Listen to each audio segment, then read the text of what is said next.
Carlos Mendoza woke up on Tuesday still with a job. Can't relate. I woke up on Tuesday still without a job. I thought Carlos Mendoza, along with me, Figgy would be collecting unemployment, but he is not. And listen, you never root for someone to lose their job. That's not the right thing. But you root for people to be held accountable when you are the fan that is going to the ballpark and putting money into this team to be 9-19, tied for the worst record in baseball with, one silver lining is we are tied with the Philadelphia Phillies for the worst record in baseball, who we thought would be in the competition for the division as well. But, man, I am shocked he did not get fired on Monday when they announced he has his normal 4 p.m. press conference Tuesday. Maybe that press conference is them telling him to resign, and the biggest curveball, nothing's a curveball with the Mets. Anything could happen, but maybe it's, hey, guys, I'm going to step down for mental health reasons to not watch and manage a baseball team. But it's amazing. Nelson Figueroa joining us, Pix 11 host of New York Nightcap at 11 p.m. Eastern on weekdays with Simone, Eli, Jake Brown here at Jake Brown Live at Figgy NY. Smash that thumbs up, subscribe below, comment below. Are you as surprised as me that Mendoza is still managing this club? No, it's way too early to pull the plug on something you just pieced together.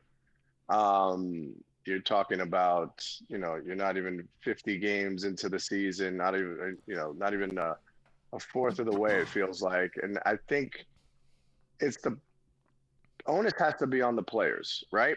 You could put out the lineup anywhere you want, and we've seen some crazy lineups. Bo Bichette batting leadoff makes no sense.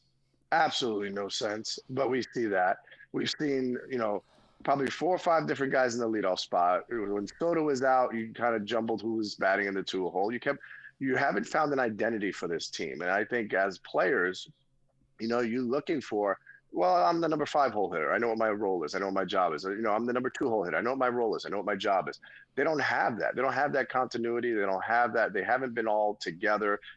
Even when they had everybody at full health coming out of spring training, Lindor was compromised, having only played 3 spring training games, and it showed. I think he was concussed on those 2 tag plays on the helmet early on in the season because he just didn't look right, didn't feel right.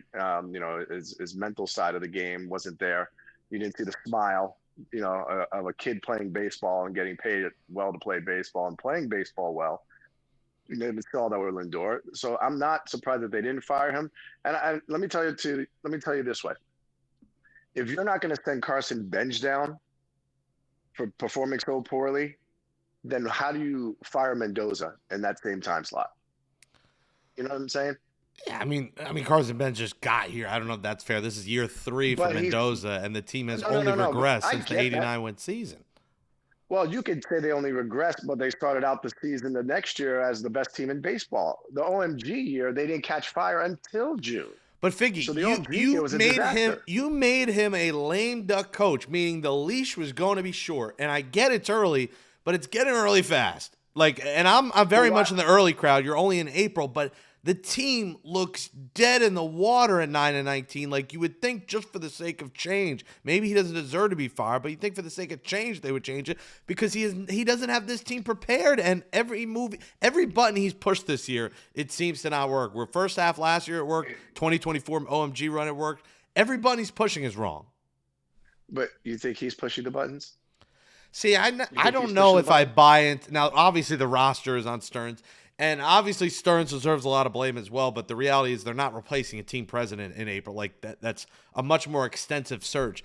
My thought is maybe they just don't have the faith in the replacement, which would be internally either Gilbert Gomez, Andy Green, if they want to go to the front office, who did not really have success as the Padres manager. They weren't good, right. So they might not have success in him.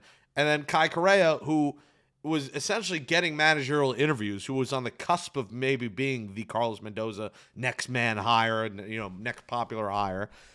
And, my other thought was maybe they called Alex Cora on Monday and he said, no, thank you. That is my thought. Now, I don't have any source on this.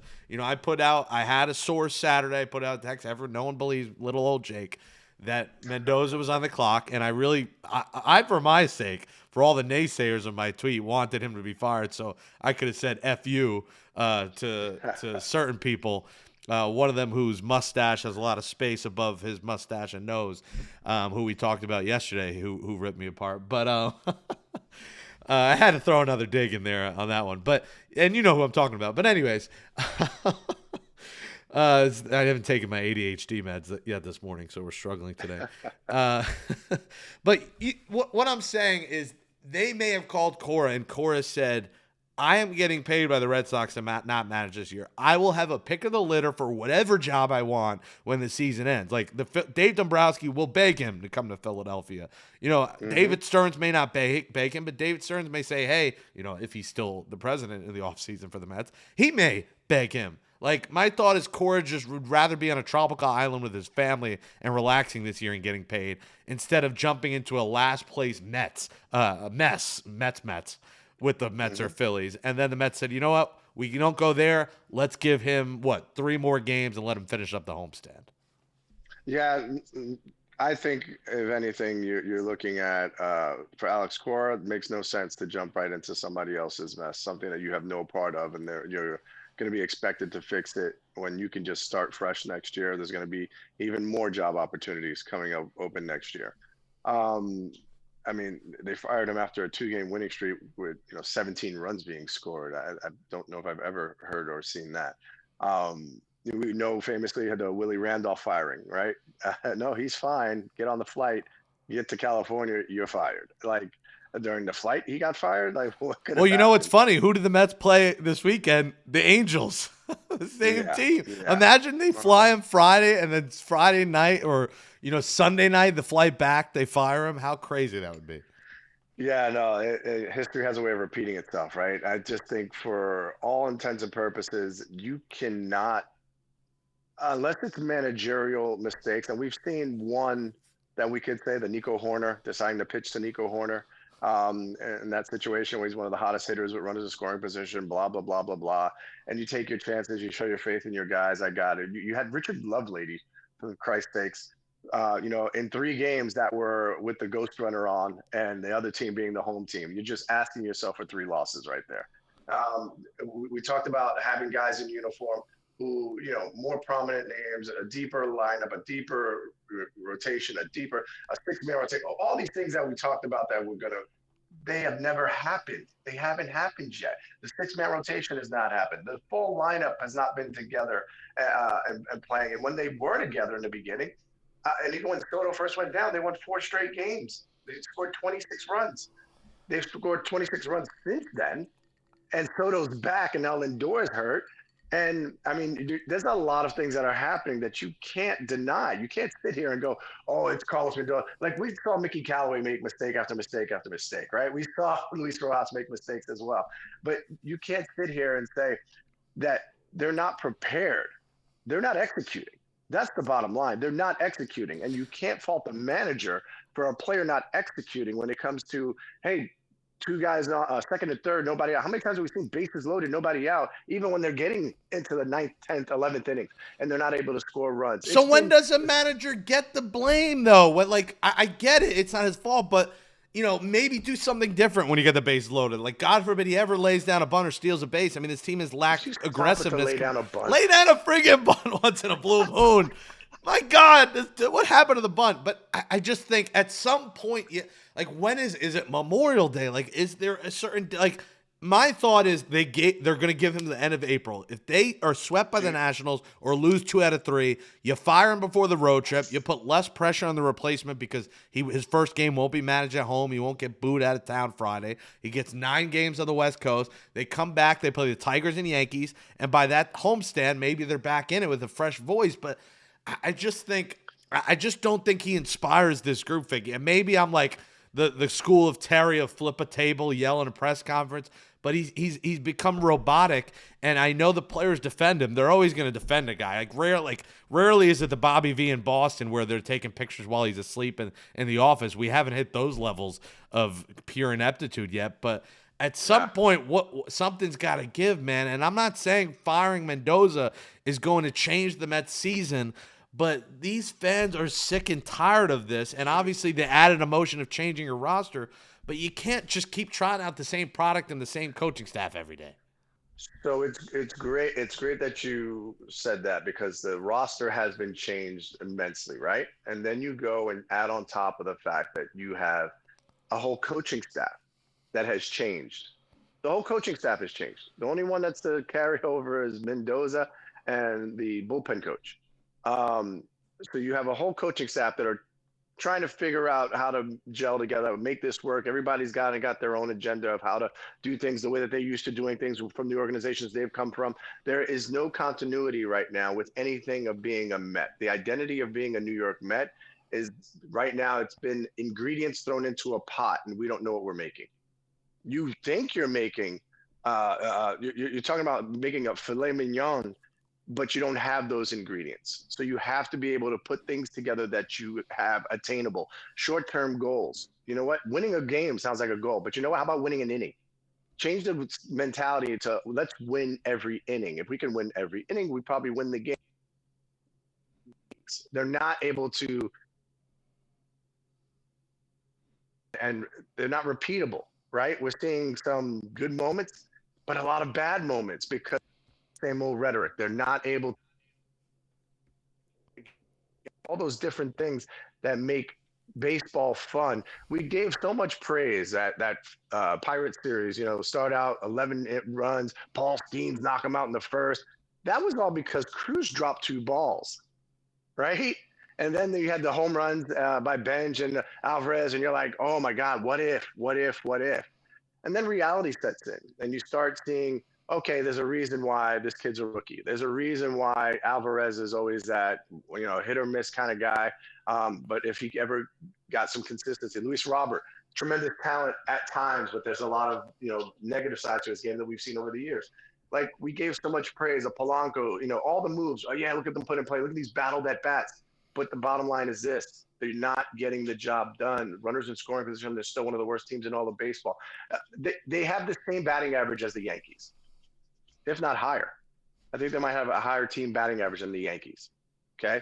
You know what the difference is? The Yankees are winning games. The Yankees are hitting home runs. The Yankees are hitting timely home runs. And their pitching staff is solidifying everything for the Yankees right now. The Mets, you can't say the same thing because there is no identity to this pitching staff. Everybody wants Williams gone already.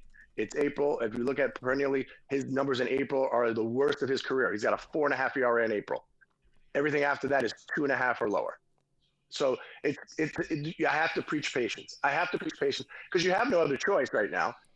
Go back to the Nationals. Talk about the Nationals coming here. Remember the Nationals when they won the World Series in 2019? 50 games, they were 19 and 31. Through 50 games, they were 19 and 31. And then they wound up figuring it out, cruising along, and became one of the best teams in baseball. This lineup, you said they were the best. They had to with anybody. So they are the guys that you thought they were. Yeah, Right now, well, they're not playing like that. I don't see why firing the manager hurts. That's my argument. Is like moving on from him is not going to get them worse. Like if it might, but like there's a good chance they're either going to be the same or better with a change because the guy's going to be like, holy crap, like we just got a guy fired. By the way, if they miss the playoffs, he's gone anyways in the last year of his contract. They're not, it's a three. I'm pretty sure it's a 3-year deal. They don't always make those public, but like he is an expiring contract, so he's not going to be back unless the Mets go on a deep playoff run. He's already not going to be back, so why not start the search early? They must not love the internal options. Obviously, Kai Correa without the experience. Gilbert Gomez, now, he did manage, what is it, Licey. That's the Dominican team. So he has some experience managing. He's managed the minor leagues. He managed Brooklyn. The Cyclones, he's worked his way. He started the Mets organization, the minor leagues. Younger than me, 34 years old, makes me feel old. But, he has worked his way up. So he's an option if they wanted to go there. Andy Green, probably not the guy. And then, like we said, Beltran, like I said yesterday, Hall of Fame commitments, the dinners he's going to have to miss games if Beltran was the guy. Now, you've spoken to Beltran in the past. You both are Puerto Rican.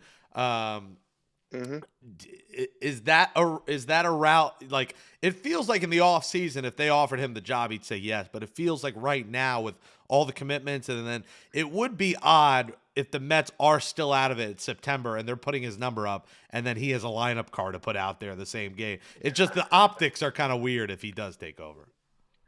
I mean, wouldn't that be par for the course for things that happened in the Mets? Remember, Edgardo Alfonso won the championship for Brooklyn in the first time in their history, got fired, and then the next year they put him in the Mets Hall of Fame. So things like that seem to happen all the time, and it's a timing thing. It's a coincidence thing. I'm a huge believer that if you made the commitment for this season to the manager, to the coaching staff, to the players, then you have to see that commitment through. At least you're not out of anything yet. Oh my God, we've seen this happen time and time again, especially with the expanded playoffs. Like, we've seen this happen again. I know it's historic. Don't get me wrong. Losing 12 straight and coming to make the playoffs, never been done before. It'd have to be historic, but it's very capable of happening if you are able to win series. If you can win 5 series in a row, winning 2 out of 3, you start taking that scale and evening it out. You're trying to get out of April, crumble it away, and start over. We saw it just 2 years ago, man. OMG was April, May. What is going on? This team is supposed to compete. They're supposed to be good. They had a players-only meeting. They had a Latin pop star come up and light the world on fire. They had Grimace throwing out the first pitch, and everything else that happened that went right that year. We sat back and said, wow, what an amazing job Mendoza did. He didn't do not a thing. He didn't do another thing. You know what he did? He stayed out of the players' way. The players played well together. They did what they wanted to do. They were out there celebrating and having fun. Well, I think they had leadership then too. I don't know right now what leadership there is here, which is worrisome a little bit, because Simeon was supposed to be that guy, but Simeon's barely batting his weight. I don't think Simeon's been one of their major issues, but like, that's supposed to be a veteran. Lindor is supposed to be, but obviously there's been some talk maybe he's not. Lindor is also out until like July right now, which is a killer for them. So injuries have obviously played a part, but I'm with you that it's early, but I just feel like it looks like a lifeless bunch, and I don't think that changes overnight. They won 2 games in a row, and then what happened? They looked dead in the water against the Colorado Rockies at Citi Field over the weekend. So what element of their game is the worst thing right now? What element? I mean, clearly the hitting. Okay, so then you fire the hitting coach. How many times have we seen the hitting coach get fired? Chili Davis got fired. You know what I mean? Go on and on. Hitting coach. You want to spark something? Fire the hitting coach. You know why? There's an assistant hitting coach and an assistant to the assistant hitting coach who are already on staff. So it's going to be the same thing, the same processes. You're not going to lose a guy who already has been working with these guys since spring training to get them where they thought they were, get them right and ready for the season. So, but the difference is he's here. The difference is he's been here a month. Mendoza's been here 3 years. That's the difference. But the bottom line is this: you can't fire the players. The players are not playing well. You could say it to you blue in the face. They're not playing to the back of their baseball card. All the cliches you want. The players are not executing. The players are not coming through. Mendoza, what's he going to put on? A different sign to change the outcome? Lay down a bunt. The other thing, as I said, the lineups aren't being created by Mendoza. The lineups are being created up top. The lines are being created by the. Do you still agree with? I never bought into that. I think some organizations. I think Mendoza makes it. I don't think Stearns. It's like, all right, let's try Bo Bichette leadoff. I think Stearns. I think Mendoza is just changing it up every day to see what works. I don't think those lineups come from up top. You think Mendoza's sitting there going? I think Bo Bichette. Give me aspects that would make Bo Bichette a good leadoff hitter. I agree. That's why it's Mendoza's decision, because he's not good. He's not a good match. No shot. What they did was they looked at, how has he ever been against this guy? How's he been against righties? How's he been against? He's looked better against righties than lefties. And we said, there's 2 lefties pitching this series, so we're going to put him in leadoff. Whatever it is, you can't tell me that a manager, and Terry Collins will tell you this as well. If you have your lineup, you have your lineup. Your 3-hole hitters, your 3-hole, your 4, your 5. You know who your lineup is. You might have to make variations based on but you can't just jumble it around. Like I used to do it in fantasy camp. I would literally put everybody's name in a hat and let them pick it out, and that was the lineup. And it actually worked almost every single time. It's just a fun part of the game where, you know what, you might have to do something like that, something stupid. Terry talked about it. Use bat time, that's the hot bat. Whoever got a hit, we're using his bat. That kind of thing. Like, there's a kid side to this game. that it doesn't look like the Mets are having any fun whatsoever. Everything to them looks like work right now, and it looks like pressure, and it looks like expectations have gotten too high. And when you talk about a leadership role and who's here, 3 new players who've been brought in here to replace guys who you knew you could count on, at least accountability wise. Pete would stand in front of the media and say, I messed up. Got to be better, and I'll get the job done. Brandon Nimmo, same thing. You had accountability guys. Jeff McNeil, not so much because he was just always mad at everybody. But you brought in guys, and you thought you could make it work. Remember, I told you about this with San Diego years back, right? They went out, their GM got a blank check, and he brought in 8 all-stars. The guys who were all-stars within the last 2 seasons, brought them all together. And he said, our pitching staff was 4th the best in the major leagues. If we could put these all-star hitters together, it'll be great. And by June or July, they were in a fire sale. Like, these guys are on these short-term deals for a reason. Like, if it's not working by June or July, it's going to be a fire sale. But it's going to be a fire sale with also the aspect of manager, maybe president of baseball operations fired. But if you're investing in something, right? You can't sell now. This is the lowest of the low. It doesn't get lower than this. Losing 12 straight is the lowest of the low. So you can't imagine them losing another 10 straight at any point. Although they're, moving in that direction. Listen, with the amount of losing streaks he's had, that's my concern. They have he put on a 12-game losing streak, an 8-game, a 7-game, a 6-game. I've never seen anything like that with the worst Mets. The Ty Wigginton Mets, I didn't see it. The worst, the Mo Vaughn, Sandy, Roberto Alomar. Like, I didn't see it with, with Eric Campbell batting cleanup. Those teams didn't lose 8, 7, all these losing streaks. To me, that a good manager turns that around. Again, I'm not blaming it all on him, but I think you have to consider a change here soon. I think they're probably numbered. Now, I said 8 to 10 games under 500. They hit 10 games. They still didn't do it. My thought is end of April. If on Thursday night they lose and it's either they get swept, say they win today, lose the next 2, or win 1, lose 1, win 1, whatever, or lose 2 out of 3, or sweep. I think before the West Coast trip, you have a barometer of end of April. You gave him 5 weeks.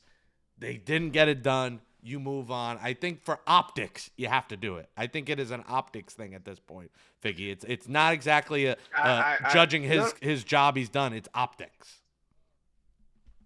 No, I get what you're saying. Look, there's nothing you can hang your hat on. Since June 15th of last year, up until June 1st, Mets were considered the best team in baseball, one of the top 3 teams in baseball, right?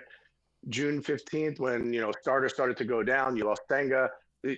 June 15th of last year till now, they have the third or second most losses in that time. Third or second most losses in all of baseball. You're talking White Sox, Rockies futility. And you got the Rockies social media department ripping on the Mets and let's light up Empire State Building in the colors of the Rockies tonight in purple.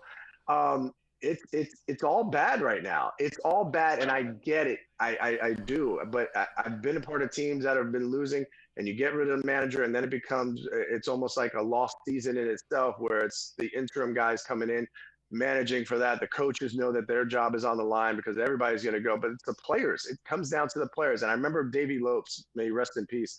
He was my manager in Milwaukee when I got there, and he goes, hey kid, welcome to the team. I hope I'm around here to see you finish out the season with us. And I'm like, wow, that's an intro. I was like, I talked to the other guy. I'm like, what's going on? They're like, yeah, it's been pretty bad. We were in San Francisco. He had a team meeting, and he's like, look, if we keep playing like this, I'm not going to be around to see this turn around. I can tell you that right now, because they're not going to get rid of you guys. They're going to get rid of me.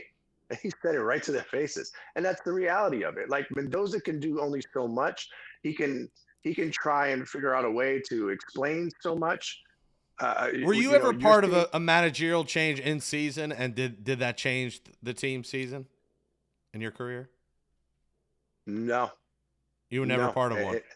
Never part of. I mean, we saw who recently did that. The Phillies did that, right? When they got rid of Girardi and they threw Rich Thompson into Rob Thompson at the helm. Rob Thompson, and he wound up taking them, to the playoffs. Exactly. You never know. That was that's true. Know. I mean, Ryan Snicker. There's examples of both sides of this thing, and I just know that you've had so much turnover, so much change, And that if one thing is consistent is the voice of the manager. And if he lost the clubhouse, then by all means get rid of him. If he lost the clubhouse and it was an absolute finger pointing, you know, I think he has, and that's that's the issue. I was told that this team is in sectors, guys aren't together. That's on the manager. And Buck, it was gone in large part because he lost the 2023 bunch. Obviously, they sold, they traded off. But like guys were all doing their own. I don't think Buck was aware of what was going on behind the scenes there. And I think we're in a similar boat here where Mendoza has lost this team, and they will say all they want, and people got to. Too many people buy into what players tell the media. Pete was the king of that. Pete was the king of, I love New York. I want to be here forever. The second the season ended, he opted out. Like, let's get serious about Pete Alonso. So, it's guys will say the right things to the media. That's not what they always mean. They're going to defend Mendoza, and I think they like him because he's a likable guy. And I think he's a family man. He's a great dude, and I'm not knocking his character. I just think you got to hold a certain standard. By the way, the Mets did not start selling single game tickets to the second half of the season. They're going to be on the McDoubles menu at McDonald's if they keep playing at this rate. They're going to, there's obviously the memes and the pictures going viral of, people's cars getting robbed, and 10 more Mets tickets were dropped in there for you to take the free tickets in a robbed car. Like, there's going to be a lot of that. To me. Yeah, I mean, it's Cohen, bad. heads will roll. Cohen is fuming right now because he hated that no one took the free tickets. Well, guess what? You're going to have the same thing. It's going to be a ghost town. They're going to have what's the Halloween store that they put up in October? What is it? Spirit. It's going to be a Spirit Halloween summer. It's going to be a Spirit summer, and I'm going to be drinking spirits. There's going to be a lot of Spirit drinks. Danny, pour me up a double, a triple. We're going to need a drink to get through this pain because, I don't know. We'll move on because we can't do the whole show about the managers. There's other things. Candelita saved the Mets in 2024. Is it going to be Eric Wagaman to save them this year? Eric Wagaman is claimed that he's in AAA. Is it going to be Austin Slater? I feel like get saved by the bell in the building. We got Slater here. Austin Slater is going to replace Tommy Pham, which, by the way, is Tommy Pham wanted for robbery of $2.25 million. 0 for 13, 9 strikeouts. He gave him 5 games in single A and say, come on up, big fella. You're ready to go. Oh, he was not ready. I think I had better at-bats than you in the cage and Staten Island than Tommy Pham did with the New York Mets. At least I made contact. 9 strikeouts and 13 at-bats. That did not work out, so they're going down the scrap heap again. Here we go. Remember this last year where it was the Syracuse shuffle? We're shuffling. Every day I'm shuffling is happening in Citi Field. So Wagaman at AAA. Slater replaces him.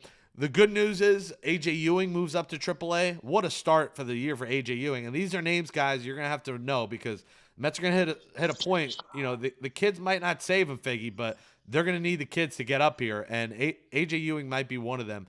349 with a 481 on base, 2 homers, 7 RBIs, 12 stolen bases, 33 of 81 times he's been on base.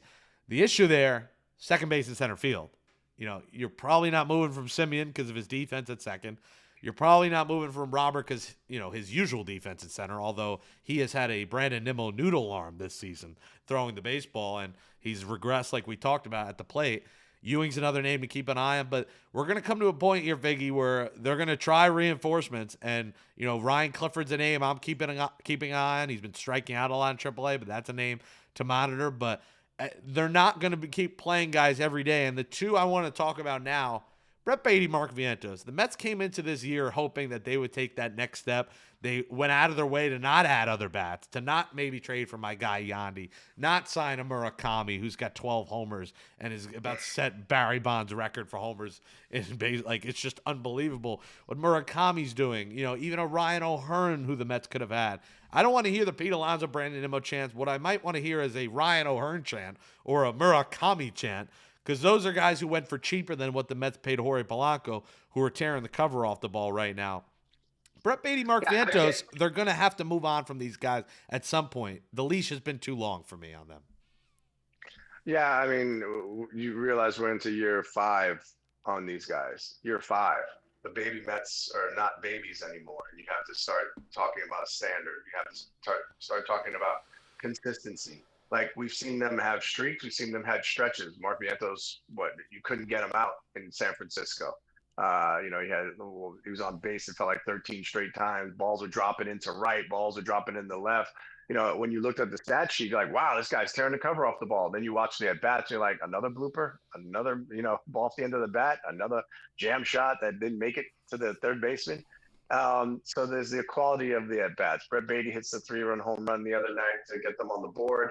You know what he's capable of. We've seen it in stretches, but the consistency has never been there enough to say that they are not just they're not just everyday players. They're not viable major leaguers. Like, this is something that you've got to either come to realization of, and what do you do with them, and where do you move from? The Murakami thing that you said, the Murakami thing is incredible, because he was a guy that immediately was on the radar when you were talking about replacing Pete. He was a guy who we said had 35 home run potential and a Gold Glove in Japan, and you're not paying 17 million for that, but you're going to pay 20 million because Polanco had a good postseason. I mean, those things don't add up. The other thing is that nobody else wanted him but the White Sox. So he chose the White Sox of all places to go to. Like, that doesn't make any sense either for a Japanese player. You would think Dodgers, Yankees, Mets, or someone's going to outbid the rest at 17 million a year for a guy with 35 home run power who's done it for quite some time. Yeah, 2 years, 40 would look like a bargain for Murakami at the moment, which is what they gave Polanco. Yeah, that one just doesn't make any sense to me. That one is a very difficult one to figure out. That one is one. Wilson Contreras is another one I mentioned yesterday. The Mets were trying for Wilson Contreras, but maybe they didn't give what the Red Sox gave. Wilson Contreras and his 370 on base with pretty good defense at first would have looked pretty nice in a Mets uniform too. There's so many things, and it's hindsight, right? We kept saying, but when they put the team together, when they were leaving spring training, you still had the confidence that this team was going to be able to compete for the division. This team was going to be able to compete and go deep into the playoffs. Let's see if the pitching can turn around. You put a $25 million starter in the bullpen, and you're like, wow, look at this. They're being real. They're swallowing their pride, and they're being real. Whether you want to call it a mistake or not, putting Manaea in the bullpen and Manaea saying, I know I got to work out of the bullpen. You thought, okay, this team is all about getting it done. And it looked like that in the first, couple of series. And you're like, okay, I can see this team getting better from here. And then it got worse. And it got worse in a major way when they came back from San Francisco and Soto went out. And this is still too much. I think Beatty, I think Vientos, if you could replace him, you would. But there's no options anymore. Brett Beatty has an option. Brett Beatty has one option. There's no options of who you're bringing up to play. Clifford?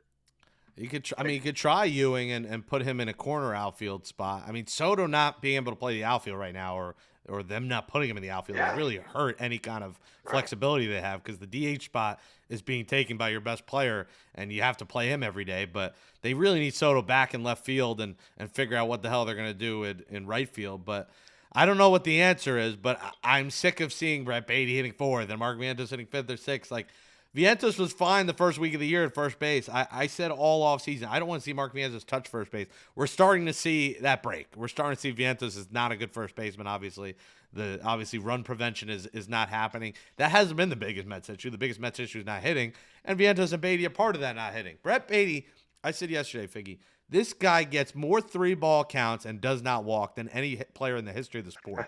I mean, it seems like every at-bat he's had 3 balls. I think he's walked 2 times this year. How is that possible? And then he takes pitches right down the middle and argues with the ump. How about you swing the freaking bat? And Mark Vientos, he's swinging at anything. It's like him with the ladies. It's Mark Vientos swinging a miss, swinging a miss, swinging a miss. This guy is just swinging at everything that comes at him, and he can't hit a lick.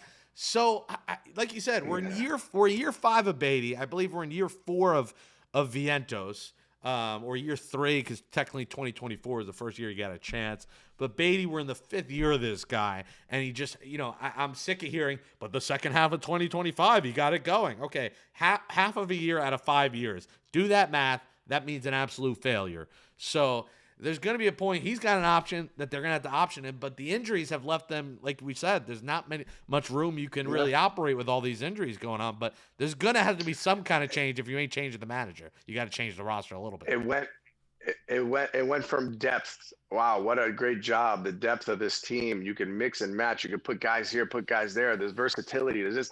And all of a sudden you're like, well, Lindor's out, so you're screwed. Like you can't move guys. Polanco's out. What are you going to? Polanco wasn't even your first base. Your original idea for a first baseman, DH and a utility role. But for $20 million, I mean, your $42 million third baseman is a guy that you cringe every time they hit the ball to him not because he can't field it, because he throws it as if he's never thrown across the diamond before. It's very odd. Everything that could go wrong has gone wrong so far, right? And as I told Terry, I go, it has to get better from here. It has to. It can't get worse. But as we know in Mets land, that's not easy to say. The dominoes really feel like it was the Talkman injury before the year. That was the first domino. They could really use Mike Talkman right now. I mean, talk about a guy who gets on base at a 360, 370 clip who's been out and is on the shelf. And then they just started to fall. The Soto injury, then the Polanco injury. They kept playing Polanco with an injury. Probably didn't help it anymore. So they got to catch a break at some point. They play the Nationals for final 3 games of the homestand. They're going to get booed out of town here.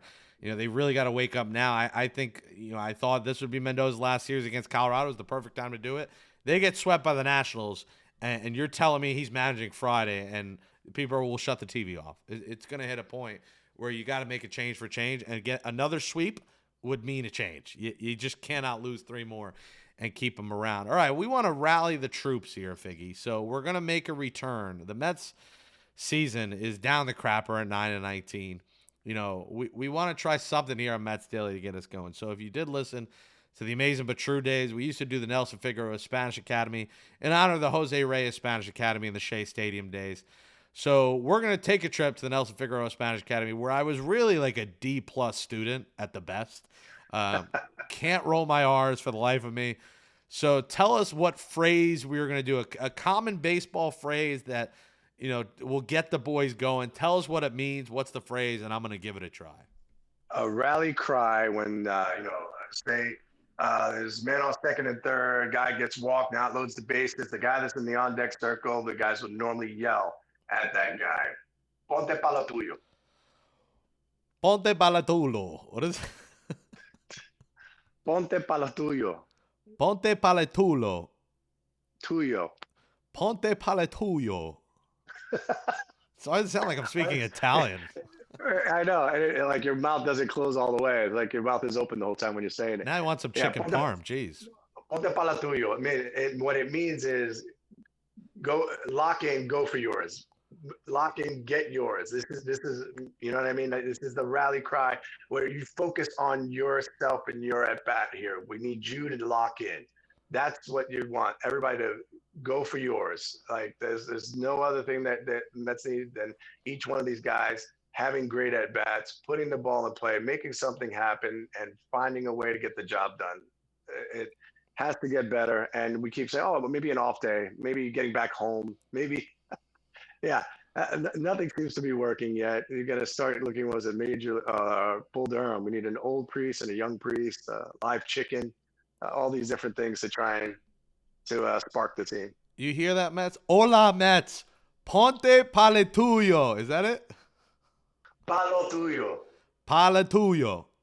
Palo tuyo. Ponte, P-O-T-E with the accent. Yes. Ponte pala, P-A-L-L. L-A. Pala. Pala. Palo. I'm sorry. Palo tuyo. Ponte palo. Ponte. Freaking. I'm having a stroke like the Mets. Ponte palo tuyo. Palo tuyo. Ponte palo tuyo.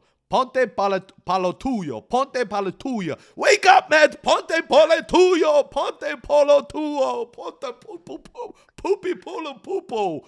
Oh, God. Ponte polo tuyo. That's it. There we go. Is that right? Still did it wrong? One more time. I want you to look in the camera now so people will say it. Ponte palo tuyo. Palo tuyo. Ponte palo tuyo. Ponte palo tuyo. Ponte palo tuyo. Ponte palo tuyo. Let's go, Mets. He's Nelson Figueroa. I'm Jake Brown. Win a damn game. Catch him on Pix 11, New York Nightcap at 11 p.m. weekdays. Make sure you hit that thumbs up, subscribe below, comment, and we'll talk to you tomorrow right here on Mets Daily.